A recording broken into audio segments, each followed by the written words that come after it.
Cities are in the forefront of this climate change impacts because the settlements of population, most of these settlements are in coastal areas or are determined in the past by history through easy access to water resources.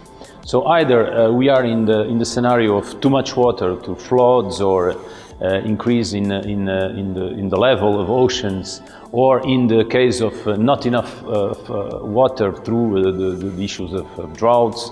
You know, the cities will be in the forefront. Now, the cities can do a lot of things, and because a lot of this combination of different policies together to address the problems actually need to be done at the city level. But if there is no sort of a context, an environment provided by regional, by central governments, and even by supranational governments like we have in Europe, we cannot address fully the problem. For example, it's very difficult for a city to compensate for the fact that we don't have a price on carbon emissions.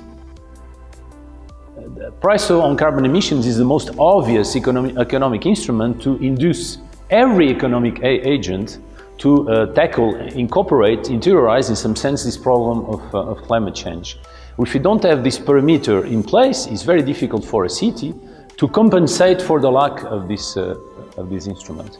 The same, when you talk, for example, about investment, a lot of the investment in cities is conditioned by the transfers of revenues coming from central governments, because of course, as the country level, there is this redistribution of fiscal resources across the different regions and cities. It's also difficult sometimes to undertake these investments at the city level because regional governments, local governments are constrained to borrow money by, in some sense, contracts or laws that are decided by the central government, right? And when you have a problem in terms of your local finances, the most easy thing to adjust is your investment.